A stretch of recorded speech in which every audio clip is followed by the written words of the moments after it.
All right, ladies and gentlemen, back today. We're with somebody today I'm really excited to talk with because we're going to be talking about neuroscience, but we're also going to be talking about a lot of other things. Doctor, or not doctor, that we learned that. Joshua T. Vogelstein. Is that right? Did I get it right? It depends what country you're in. For you, in Germany, it's Vogelstein. In the US, it's usually pronounced Vogelstein. Oh, really? Okay. So in Germany, it translates to bird rock. Yeah. I like to think of it as bird gemstone. Mm. And you are a gemstone because you have done some amazing work in your career. And I want to start because I'll just allude, you mapped out the fly brain with a team of people, I'm assuming, the fruit fly brain. But I wanted to ask you first, how did you get started, in matters of the human mind? Cool. Yeah. Thanks for the question. I want to say it was a large team of people. I was but one of, and not even the lead. Other people led the data collection. I was helpful in the analysis part of it. But there were many people who were deeply involved for many years. In terms of your question, how I got interested in, say, the mind and cognition, it actually goes back to high school. I had to pick a senior thesis project in high school. And my dad, as you and I talked about before, is a scientist. He's a cancer geneticist. And I honestly had the thought, like, what could I do that would be more important than what my dad does? Because he is in the midst of trying to cure cancer. And I thought, well, I'll understand brains. Everyone has a brain, and not everyone has cancer. And moreover, not just humans have brains. All the animals that have ever existed, essentially, also have brains. So I thought if I could help figure that out, that would be more important than what my father did. Yeah. And honestly, I think you're in an age where, the progress you could make could be very, fast, because what you're doing is you're using AI, right? You're using computers are helping you. These robots are helping you sift through this data. So what was it like getting to this point where I don't understand it. Does the information already exist, or take me through it? How the fruit fly brain? Yeah, so let me take you through it a little bit. I was actually in my PhD while I was finishing in the year 2009, when I first proposed to Carrie Priebe, who was my advisor at the time, that I wanted to understand how to teach a fly Shakespeare. And the experiment I proposed was we take two flies, we teach one Shakespeare, the other one we wouldn't. It could be calculus or Shakespeare. And then what we would do is we would look at its brain. And specifically, we'd look at what we call the connectome, which is all the connections between all the neurons in the brain. And I thought if we could have a version of the connectome for a fly that knew Shakespeare and one that didn't, we could look at how they were different. And we would understand what it means, how brains can actually represent knowledge, such as Shakespeare or calculus. And Carrie Priebe agreed that would be an interesting thing to work on. So we started working on the math and the statistics to solve that problem, because it's fundamentally very different than the normal kinds of things we use AI for, such as language processing or image processing or kind of tabular data, just feeding data into a matrix and making sense of it. Because the data is a graph, it's a network. So there's nodes and there's connections between the nodes. And the math and the statistics for dealing with that kind of data was really not worked through at all. And so since then, we've been working with a team of amazing students to develop all the statistical theory, methods, and code that is required to do that kind of analysis. Wow. Fortunately, around the same time, there was a bunch of other people who were actively working on getting the fruit fly brain data. So they were working at the time at Genelia Research Park, which is down the street from us, but now they're in Cambridge.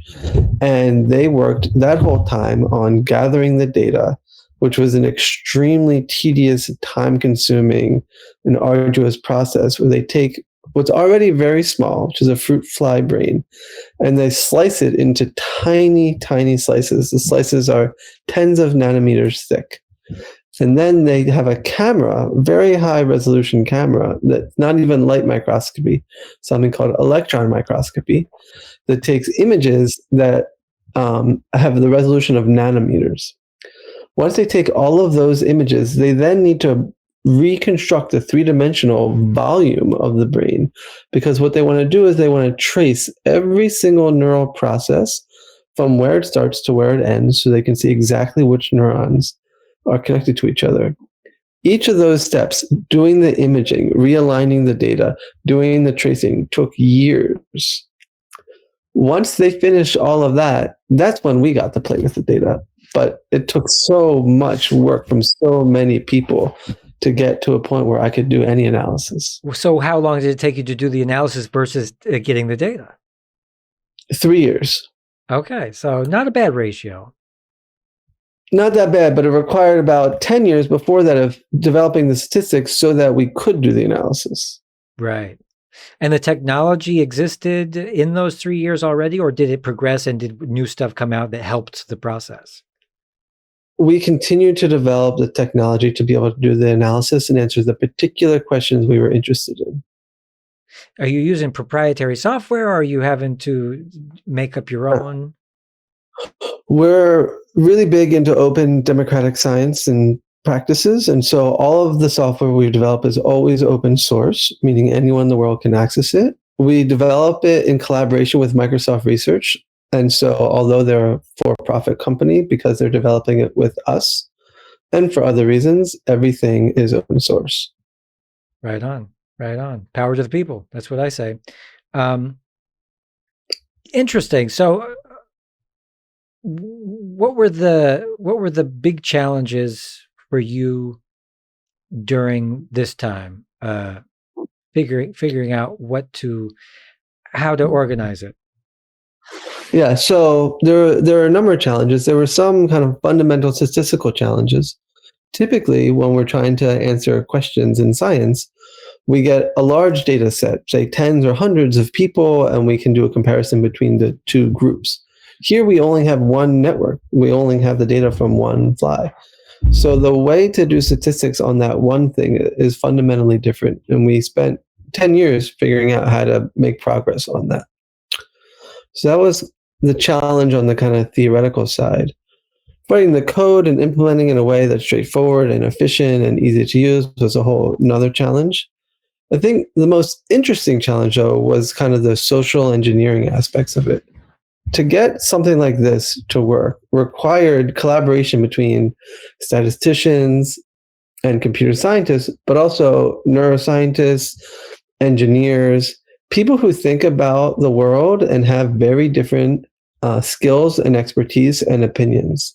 In order for the team to work productively, it really required everyone to understand where they have their insights and understand where their limitations are and be willing to trust each other to fill in the gaps. And so we collectively established a team that, in my opinion, worked incredibly well together because we all understood that we know this thing and we don't know the other thing.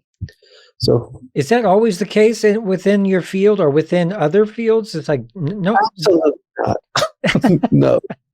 This was, for me, very special. It's exactly the kind of collaboration that I really love.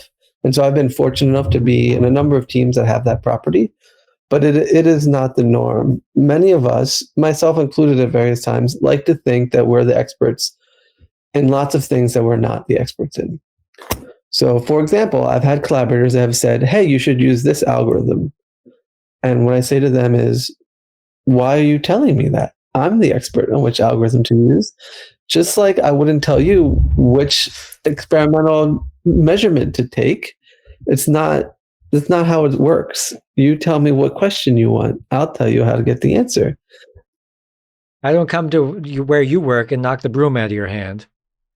Sometimes I do, just to be totally honest, but like we try to remind each other that we each have our expertise and our limitations, and we get to work together. I hear that a lot from academics. They don't always play nice, and that's okay. That's okay. But why not, why not start with a squirrel brain or something like this? Oh. Be a little bit this brain, This brain took about 12 years, and there was about 10,000, on the order of thousands of neurons and hundreds of thousands of connections. Okay. A bigger brain would take more time, more money. And so this was literally the biggest brain that had ever been done. So you're saying bigger the brain, the more connections, the more neurons, the more the cost of research. The more it costs, the more time, the more people. And it also answers different questions. So fruit fly is great, not just because it's small, but also because there's a huge number of scientists working on understanding the biochemistry, the physiology, the behavior, all sorts of other things that we can all integrate. This connectome, the set of connections, is only one piece of the puzzle. We really want to understand cognition and the mechanisms of cognition in any particular animal or species. This connectome is totally inadequate on its own. Some people argue it's not even necessary. I think it's probably necessary, but certainly not sufficient to answer many interesting questions. So what's like the futuristic implications of this? What are we trying to achieve from here, and what in your mind as a professional? Well, I'll start with the big picture view. All right. What I want, and I think what basically everyone wants, is for us to all be in a state of collective flourishing, where everyone gets to be, say, sipping beers or margaritas on islands in Costa Rica or wherever they're from, and supporting the rest of the ecosystem that they're a part of in a really regenerative, loving, and supportive way. My belief is that a way to get there is to understand what's going on better in our minds, and in particular, the mechanism by which that's happening. And the mechanism underlying our mental processes is implemented by our brains. So if we want to get to a collective state where we can all be healthy and safe and supported, my belief is a good step in that direction is getting a deeper understanding of the mechanism of what it looks like to have that, how to get to that in terms of cognitive processes. Humans, however, are very complicated. So a first step is to do it in the biggest brain that we can, which happened to be Drosophila last year. So that's what we've been working on. And so I think from a big picture philosophical perspective, this is one step towards us achieving a greater collective flourishing. And a much more mundane, kind of pragmatic, realistic thing, there's all sorts of issues that we as humans face currently that I think could be addressed by better understanding a Drosophila brain. For example, the mechanism of addiction is preserved across species. Drosophila, squirrels, monkeys, and humans all have a very similar neurochemistry that leads to addiction. So, if we can understand what's going on in a Drosophila brain that gets addicted, hopefully that will help us understand what goes on in a human brain, and therefore be able to build better treatments to help people prevent or either address addiction. Wow. I think there was a study that they implanted a chip into a mouse's brain, and then they gave him a button he could press that would, overload him with serotonin. And he just ended up pressing that button until he keeled over. Yeah, there's lots of ways to design that experiment. It doesn't have to be a button. It can also just be cocaine. Oh, yeah. It'll be the thing. You give it a cocaine button and a juice button, and depending on how you set it up, they'll just keep getting cocaine until they die. This is the one medical experiment. You'll have human volunteers, and you won't have to do animal testing. There's also ways to set it up, by the way, so that they take the sugar water instead of the cocaine. We're complicated. Mice are complicated. Even fruit flies are complicated. Yeah. I am a vegan. I'm one of these vegan idiots. I love animals. I wish the animal testing would go away, but I know that speaking with neurologists, they're really sure that it can't be done at this point. So. Yeah, I was vegan and raw for many years, and I understand exactly how you feel, I think, and why that would be the case. And, at the end of the day, I prioritize human flourishing over animal flourishing. And so I think there are cases in which it makes sense to do experiments on animals in service of humans. Just like sometimes it makes sense to wear leather boots when it's snowing outside. Yeah. There isn't at the moment a better as far as leather goes, a way to, have a shoe or something that lasts as long as it lasts. Like there's not, I have a belt that's like polyester. It's like fake, it's terrible. Microplastics, et cetera, et cetera. We're not there yet, but hopefully, fungi leather or, cactus leather, something like this. And it's also, as much as I love animals, I love plants and I love the whole ecosystem. And so what's the carbon footprint on building that polyester belt? And how does that compare to killing one animal? If it's an invasive species like the cane toad in Australia, well, make me a belt out of one of these little guys. And because he's got to go anyway, he's decimating populations of, this and that. So yeah, now we've gotten to vegan territory. It's very scary. I like the fact that you're also ethically aware of the implications of everything. We were just talking before about the implications of AI that you're using, but in the broader sense to humanity being a threat. And you actually said that. What's your take on the generative AI? So yeah, I think it's a really interesting question, and I'm not just using AI; I'm actively developing it. So I'm absolutely part of the core machine learning in academia, and insofar as there's a problem, I continue to contribute to that problem. How dare you? Taking responsibility for my part. I think there's also lots of beautiful things to come from AI, including generative AI, as we were mentioning, of a friend of mine with disability. And so the generative AI really helps him in coding and in writing. And so I can see many benefits from generative AI, just like I can see many benefits from something like nuclear power. However, I can also see the risks, and not just the potential risks, the ongoing active risks, such as the generative AI being built in such a way that it's taking intellectual privacy, people's content, and it's distributing it without their attribution or without their permission. And that marginalizes and hurts people who are generating content. And in particular, hurts the people who are generating content who aren't already recognized. So that is an ongoing issue. We don't need to talk about the existential threats, which we can talk about. But for me, the existential threats may or may not be real. What is real is current ongoing harms to those people. There's other issues with the way that the generative AI was trained, which is there's an army of people, very low paid wage people, who are fine tuning it all the time. And there's literally tens of thousands of them. And it turns out, because of the nature of the content, many of them are deeply traumatized and lack appropriate mental health resources to be able to address it. So there's literally many thousands of people now who have been severely traumatized through their work trying to harness the AI to make sure that those of us who are using it don't have to see grotesque images of violence or child pornography, but they had to, and they're suffering, and we as a society do not seem to be taking care of them in a way that I think would be appropriate given the resources that we have.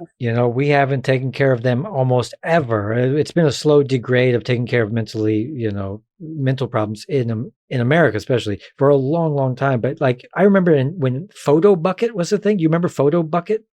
Oh, yeah. I knew some people in Denver that worked for their company doing the exact same thing, which was moderating grotesque imagery and stuff, and they also had the same issues. So there's just some and AI might hopefully take that place in moderating some of this horrible, horrible stuff. But still, we need humans to feed the AI to get them to do this.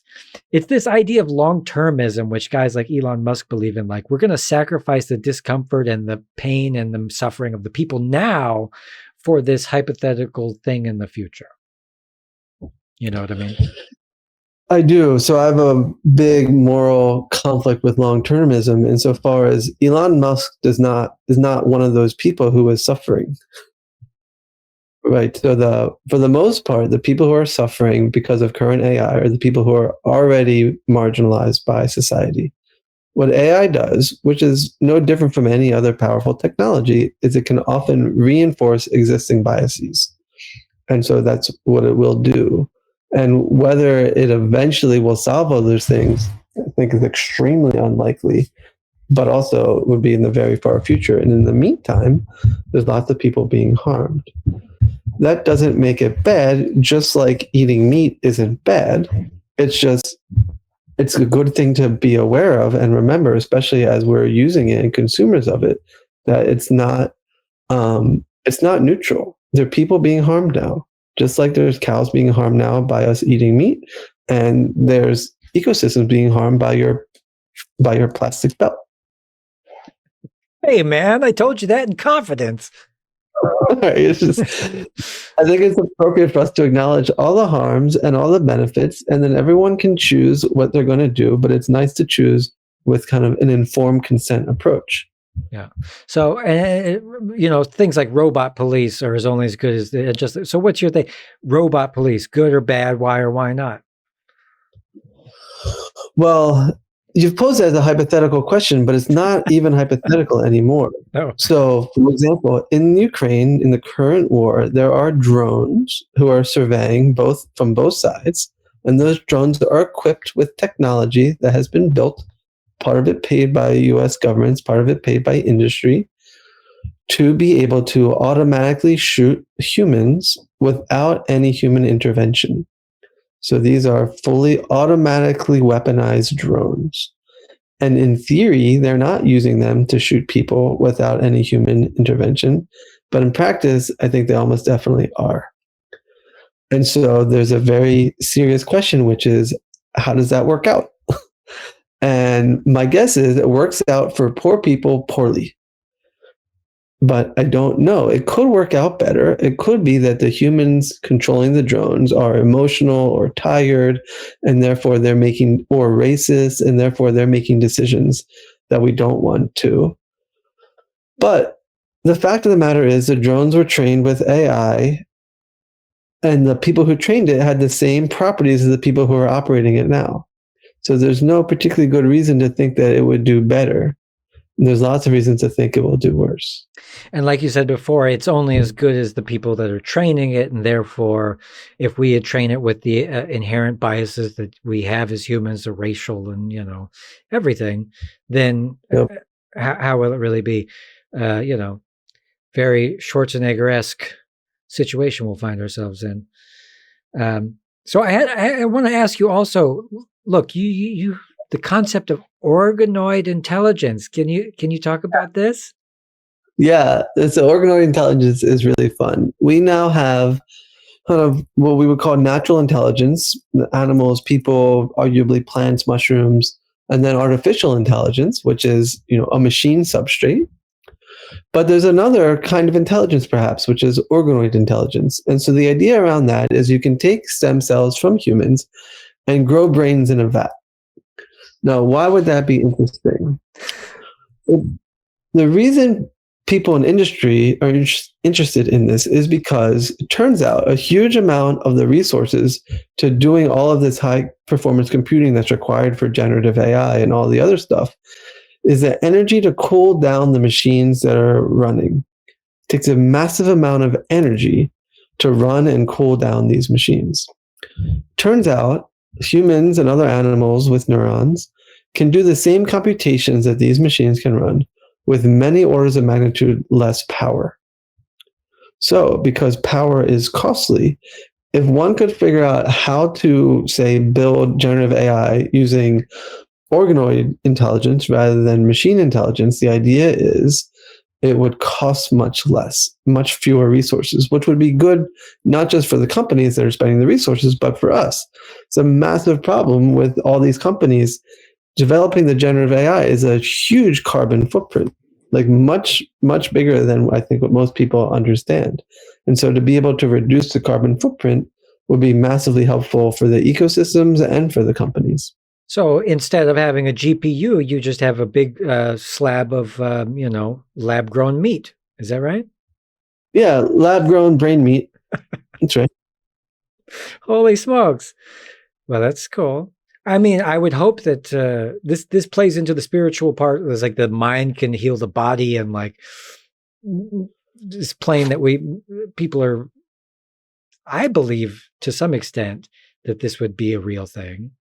Organoid intelligence. That's wild. Yeah, the jury's out. So I'm involved in it. And the first questions I'm asking about it are, to what extent can it learn interesting functions? So in the history of AI, in the 50s and 60s, people started developing something called perceptrons, which were the first neural networks.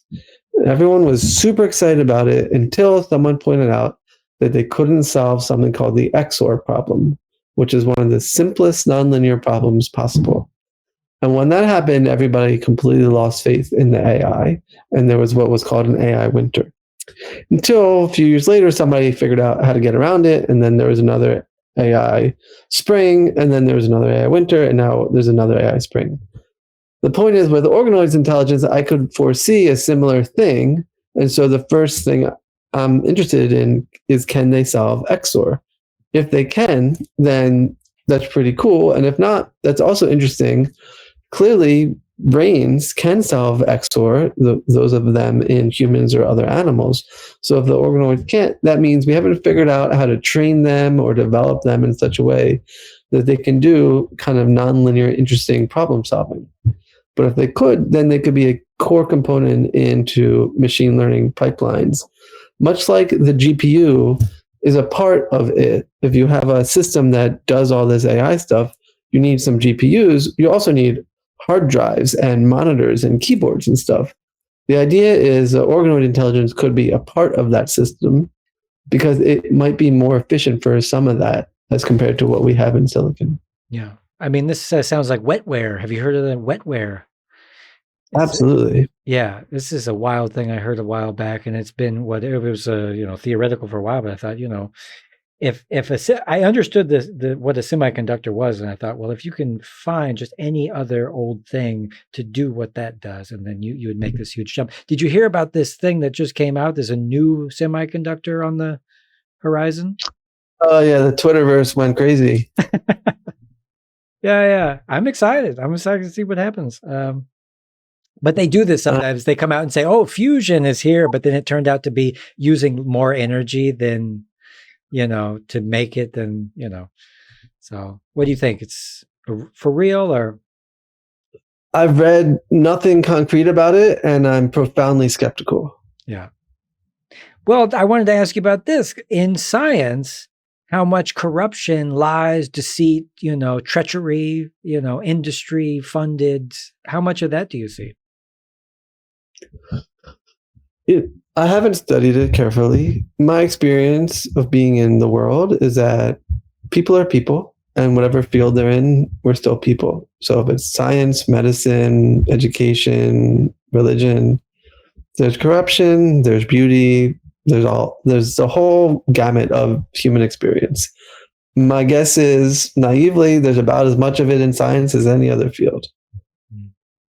Yeah. I always found that sad because I always counted on science to tell me exactly what. I had a study came on my news that said, coffee could help offset neurodegenerative diseases in people if you drink, like an espresso a day. And then I looked at the study and I had to find it. Brought to you by the Italian Coffee Association, funded by, and I thought, well, conflict of interest. It's a conflict of interest, and that doesn't make it wrong. No, and there's other studies that actually say that coffee is good for the brain and can offset, whatever, dementia and Parkinson's and stuff like this. And I love coffee, so, but it's just tough. And I always think, especially with pesticides and stuff like this, I'm looking deep into.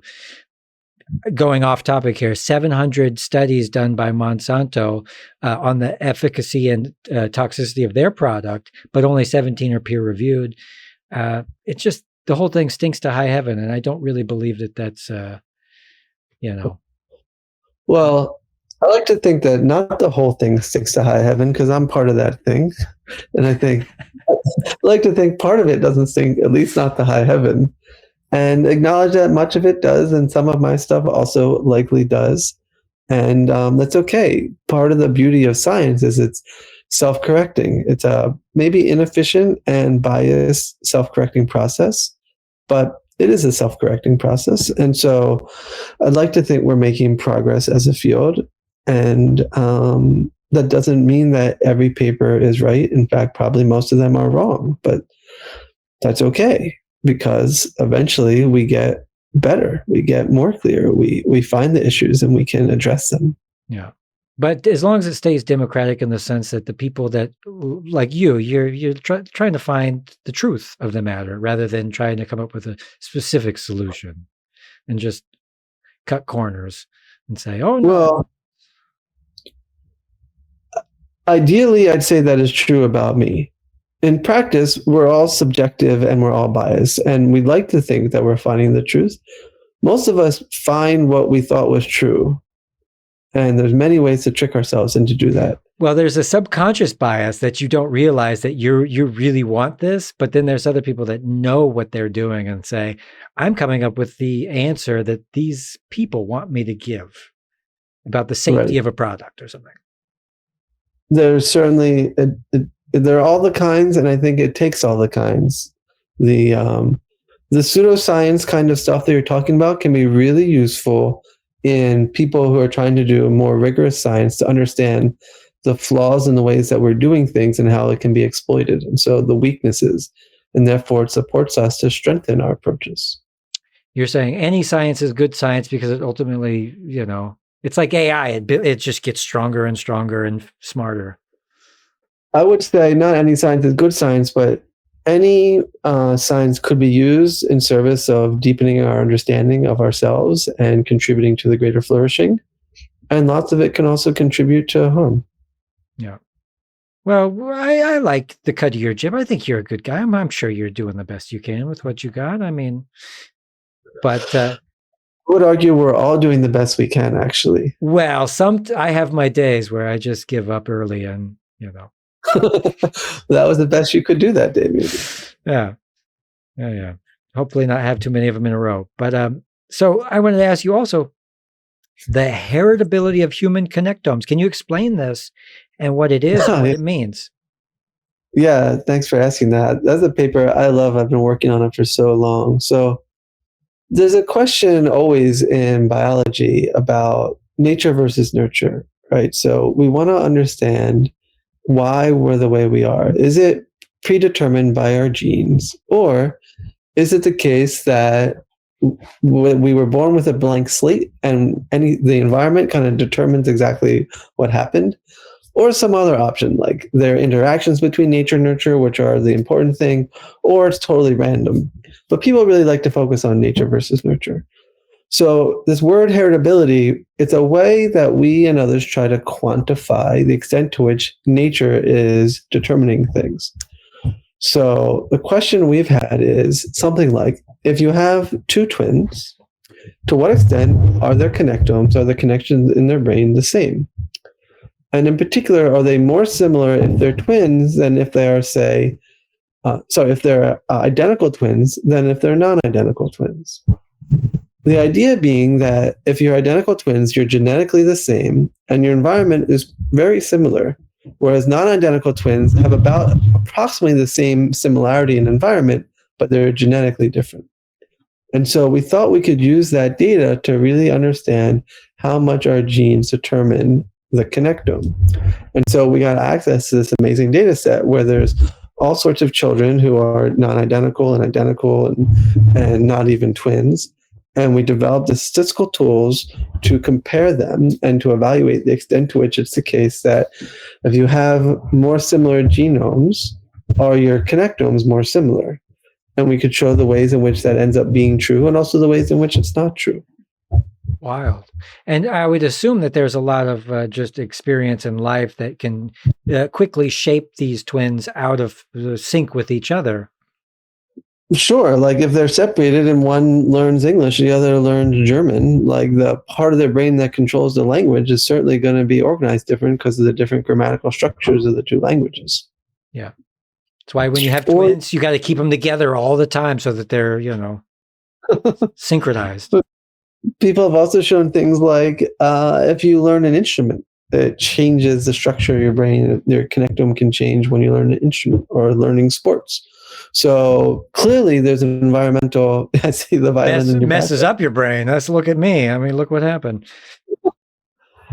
Right. So there's clearly an environmental impact, and there's also clearly a genetic impact. And just parsing the extent to which there's genetic versus environmental impact was actually pretty complicated, because typically people try to understand that with like a very simple thing, like how much does genes impact your eye color or your hair color or something like that. But we were trying to understand how much the genes impact your entire connectome, which is the way we measured it. It's like hundreds of nodes and hundreds of thousands of connections. And so the mathematics and statistics for being able to answer that question carefully and rigorously did not previously exist. Wow. So we spent quite a while figuring out how to do it carefully. How much of your field is really dependent on data that you're desperately trying to get? Is there a lack of data right now in the field? This is a great question.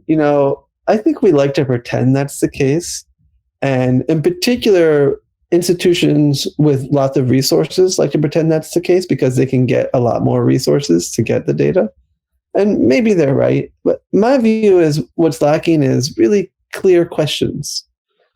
I think questions are basically the primary thing. It's just the state of wonder is the thing that leads to all of good science and all bad science, really all of science.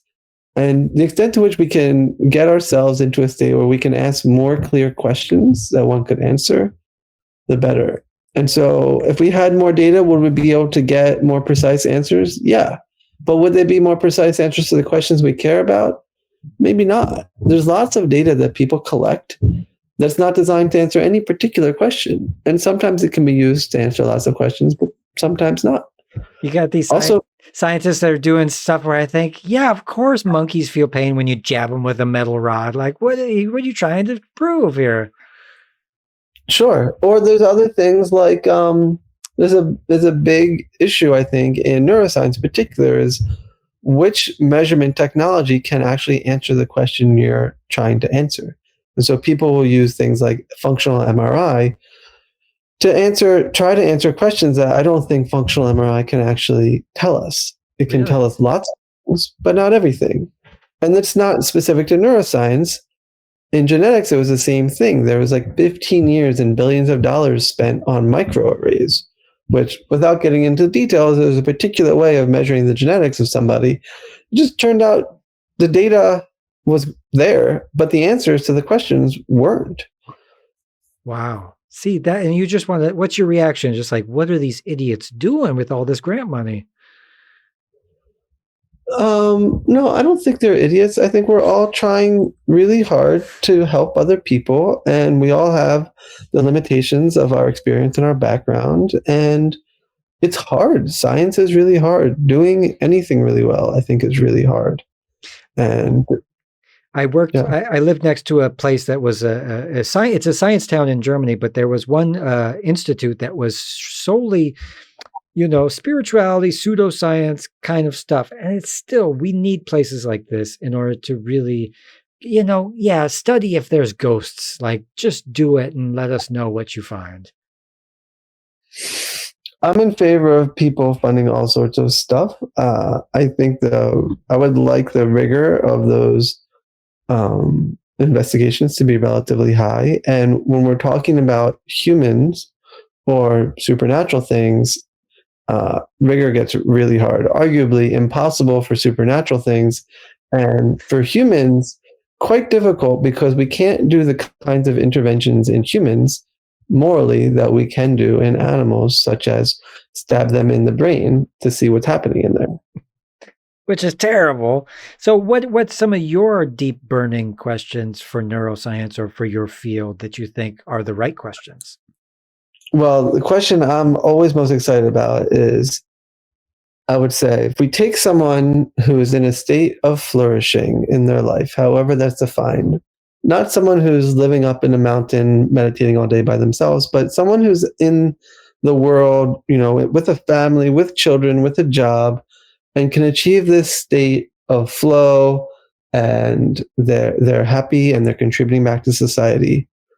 I want to know, what is it about their brain that enables them to have that property? And I want to know, how do we get the rest of us to that state? Reasonable question. I like it. Thank you. What's the answer? Do you know? I don't know, but I know that the best thing that human beings could do right now is, get stoned, play your guitar, don't consume so much, stay home, enjoy your life, try to lessen your, consumption and ride it out. And, I don't know. I really don't know. That's the thing is I'm not a professional anything. I'm just an idiot with a microphone and a computer. So, yeah. Well, that sounds nice. I would say, as a neuroscientist, I'd just like to bring attention to your listenership that getting stoned is not without its cognitive limitations. In particular, cognitive faculties decline after getting stoned, even once for quite some time, months. We're talking about grass. Yeah. Oh, God, you had to tell me that, didn't you? Sorry, dude. Yeah. Well, look, I'm still hanging tough with a neuroscientist, and I've been smoking weed for like 20 years straight. I'm doing all right. Well, it depends on how high you start, right? If you're super smart and then you get stoned, you're still really smart. Oh, yeah, sure. I actually have gotten stupider over time, but I thought that was aging. I thought I was just aging. It might be marijuana. Yeah. And you know what? It wasn't worth all the legal troubles I had for the last, all my life. So, but, people that have trauma, it's nice to lean on something that that helps in the moment, that keeps you from killing people. It's something that works. Willie Nelson famously said, if it wasn't for marijuana, I would have killed somebody long ago. And I thought I can really empathize with that take on it. So let me ask you this: magic mushrooms as a way to break addictive. What have you read about this? So much. Hopkins has a psychedelic institute, so I'm colleagues with many of with many of the pioneers, really, of that wave of psychedelic research. And what I would say is the research is very compelling and inconclusive. And here's why it's inconclusive. In a normal drug study, what you do is you have a whole bunch of people and you randomly give some of them the drug and others not the drug. So, for example, Tylenol. A bunch of people have a fever. Half of them you give Tylenol, the other half you don't. No one knows, neither the doctor nor the patients, whether they've had Tylenol. It's called a double-blind study. But it turns out if you do that study, the people with Tylenol, their fever goes away faster, or at least temporarily, as compared to those without. So it's really clear the effect was due to Tylenol, not thinking that they got Tylenol because they didn't know they got it. Now, compare that to giving somebody like a heroic dose of magic mushrooms, which is pretty standard in the field when they do a study. You just took a ton of fucking mushrooms. No one is confused about it who's taken the mushrooms. So it's not blinded anymore. So now there's a question is the effect the mushrooms themselves or the thought you had that you took mushrooms? And the reason that's important is because we know, particularly for these kinds of cognitive things that people are taking them for, such as depression, the mind is very important. And so if you think you're going to get better because you took mushrooms, you might get better because you had that thought, not because of the mushrooms. And you really can't very easily design a study where people don't know whether they took mushrooms if you're giving them an amount that is believed to be important for these kinds of effects. Couldn't the placebo effect, kick off this organoid intelligence that you were talking about? I don't know. I don't follow. Maybe.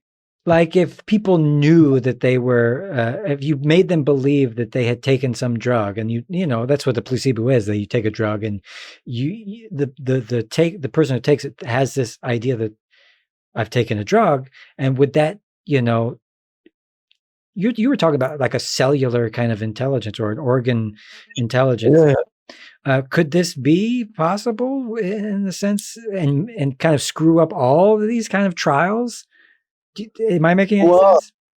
I don't think so. No. I think the placebo effect, you have to have the kind of cognition that could be swayed based on, say, some kind of messages. And the organoids, we don't know how to give them those messages. Okay.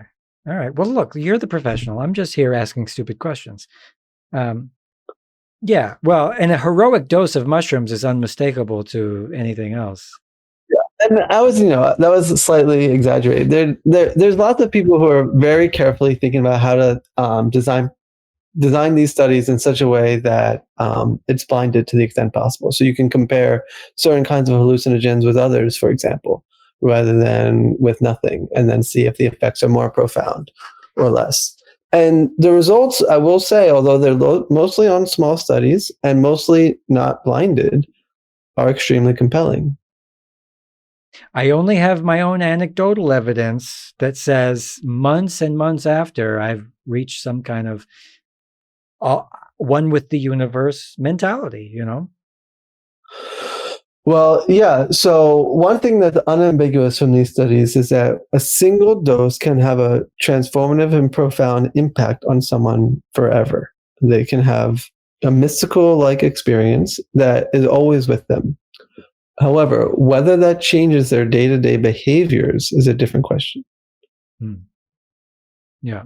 And is this information is only as good as what you survey them after and during the process, right? And some of them are also humans that are biased into saying, well, I don't feel as good as I think I should, or That's always the case, and not just what they survey, but also what they report. And so some of the studies, there's been some clear problems. Like, for example, if you're taking a psychoactive compound, often you'll feel worse rather than better afterwards. This is true with antidepressants, and it's also true with the psychedelics. There's a reasonable fraction of people, say 5 or 10%, who become more suicidal, not less suicidal.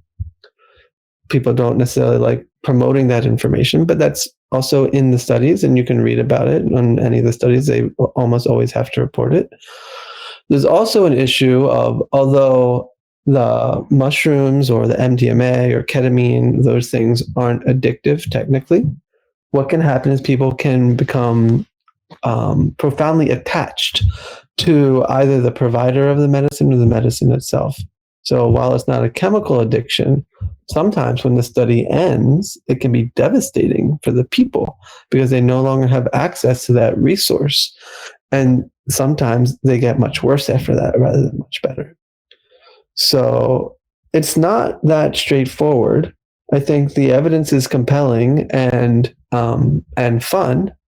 So there's so the jury's out, I'd say, and it'll be really interesting to continue watching. And like I said, I'm peripherally involved and would like to contribute to that research. I think hopefully there's something really beautiful to be gained by that work. I remember a study where they put people in a room with nothing to do, no phone, no nothing, and they sat there, but there was a button that they could press that would electrocute them. And they got so bored that all of them decided that they would press the button and electrocute themselves just to see what they would do. And I think that humans love the change of scenery in their mind. Whatever head change they can go through, you can get addicted to, whether it's the serotonin of the drugs or the mushroom thing where you just kind of go to another place and then come back. But, or even pain. It's just like the change of scenery is what really keeps us hooked, right? Well, I think there's a few things going on in there. One is that I think it's really easy for people to confuse. There's a difference between aversive and attractive kinds of stimuli and pain or fear or feeling good. So, for example, fear. We usually think of fear as an aversive kind of thing. We see something we're afraid, we turn away from it. But people go to scary movies. They go on roller coasters. They feel afraid. But it doesn't make them aversive to it. They actually go towards it. So the experience of fear and attraction and aversion is very complicated and multidimensional. It's not this one really clear thing. Like we go away from fearful things, we go towards things that feel good. So with that button, it would take me, I wouldn't have to be in the room for a very long time before I started playing with that button and starting to see like how long can I take it or whatever. I would make up all sorts of challenges for myself just for fun. And pain is unpleasant, but for me, boredom is even worse than pain. So I would likely take pain over boredom. I want the button that has the cocaine. That's the one I want. You can get that button. Sign me up for the next study you have. Look, will you come back and please do this again? Sure. All right. Because we run out of time. We've done the whole hour. I could talk to you all day. Joshua T. Vogelstein, Birdstone, wonderful human being, brilliant neuroscientist, researcher at Johns Hopkins University. Amazing things are going to come from this human being. Anything you want to add before we go? I would like to say 3 amazing things have already come from this human being, and these are my 3 children that I've raised with my wife, and that's what I'm most proud of. Oh, that's so nice. Big Daddy. Well, I'm glad that smart people are still having children. That's all I can really say. I'm really... stick around. I'm going to end this, and then we'll talk afterwards, okay? Okay, great. Thanks for coming, everybody. Bye.